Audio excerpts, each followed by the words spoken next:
First, you're going to start off by preheating the oven. You want to set it to 350. And while it's preheating, you're going to be getting the crust together and mixing the mix. First, let's wash our hands, of course.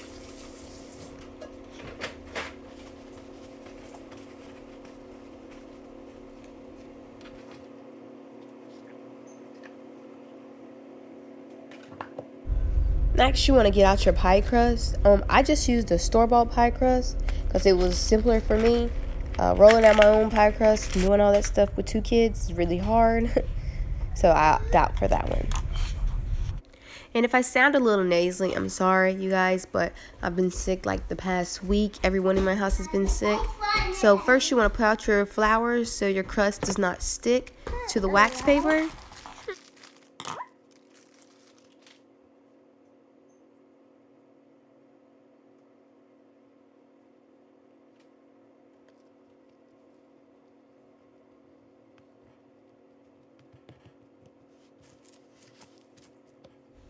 And you want to use a 3-inch circle.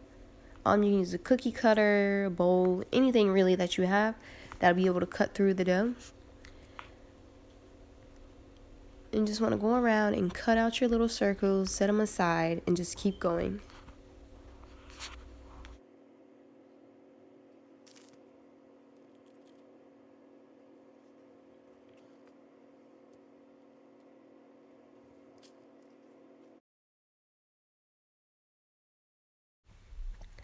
Once you have no more space to cut out any more circles, just roll it back up and roll it back out. I tried to get as many circles as I could out of one pie crust. This is a pen I had bought a while back to roll out fondant with. I said it should work good with the dough also. And it does, only if I could get the paper to stop sliding.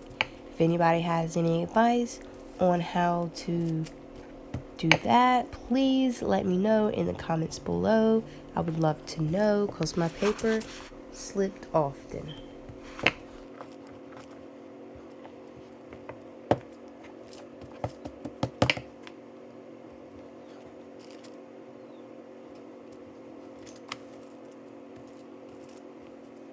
So out of my first pie crust, I got 12 circles, and then out of my second one, I got 14, which works out well because my cupcake pan, it fits 24, so I had 2 extra circles left over, and just in case I messed up on anything, which worked out very well. Kudos to my mother-in-law for getting me this giant pan. Now I don't have to use 2 cupcake pans. I believe she got it at Hobby Lobby or Michael's, I'm not for sure. Let's do this around, just like he's good. Oh. And to make it fit in the cupcake pan a little bit better, I stretched out the ends a little bit by pinching it and going around in circles. Once you have the bottom the way you want it, you just want to take the sides of the crust and press it up against the cupcake pan so there isn't a hole in between the crust and the pan.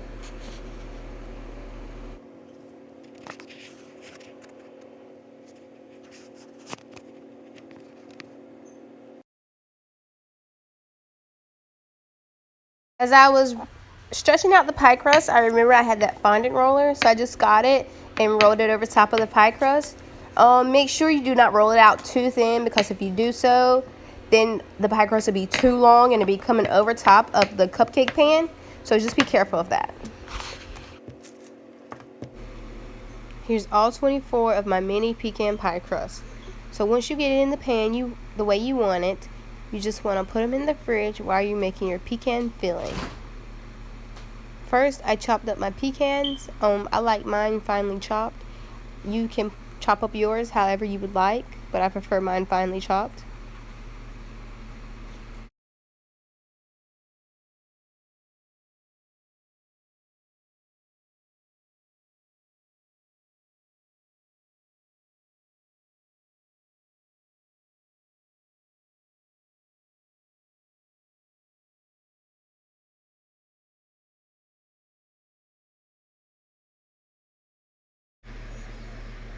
When I said finely chopped, I meant finely chopped.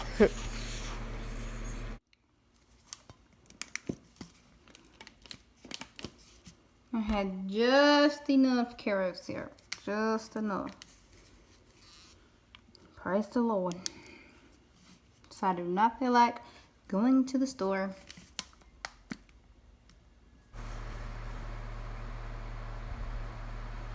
First, you want to add carrot syrup. I use light carrot syrup. And it's very sticky, very hard to get out the bowl.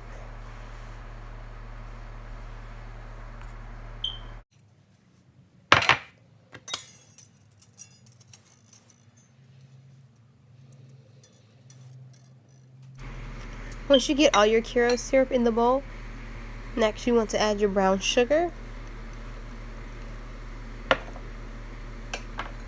Then the butter.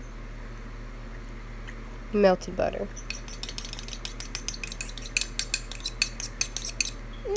Then you want to add your 2 eggs.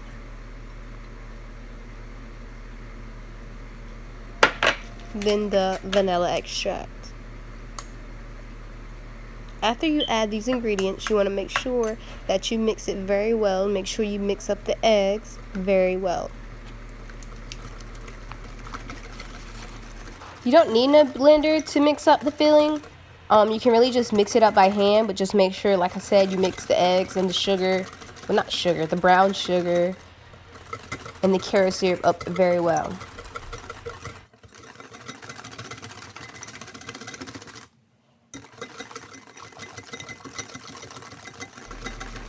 Once you get that all mixed up, you can add your pecans. I like to say pecans because pecans just does not sound right to me.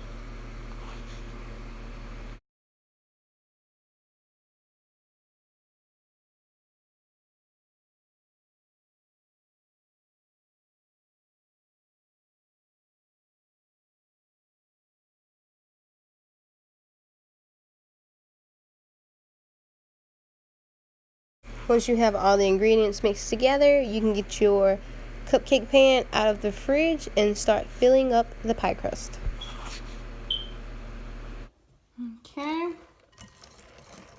And you want to add just maybe a tablespoon of the filling. You do not want it to go above the top of your crust. I just want to give it one more stir. Okay. So.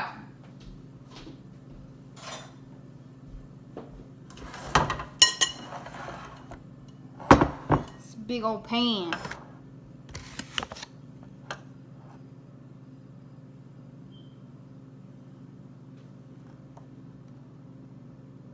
Okay.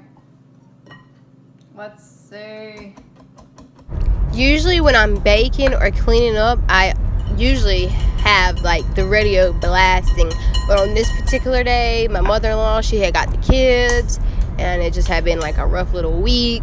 So I just wanted peace and quiet. So the whole time I was baking and doing this, it was total silence in the house. It was lovely.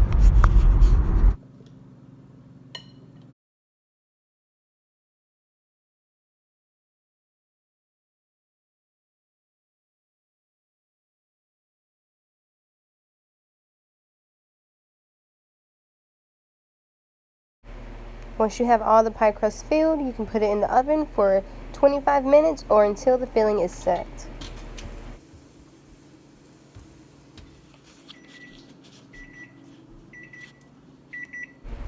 And y'all, I'm sorry I have my camera turned the wrong way. I do not know what I was thinking. I was just so excited to take the pies out of the oven and taste one. Once you take the pan out of the oven, you want to let it cool for 10 minutes. And then after that, you can take your pecan pies out and put them on a cooling rack to let them finish cooling.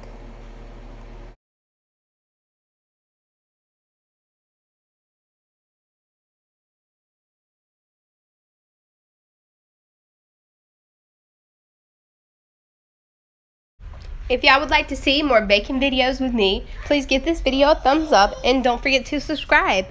Thanks.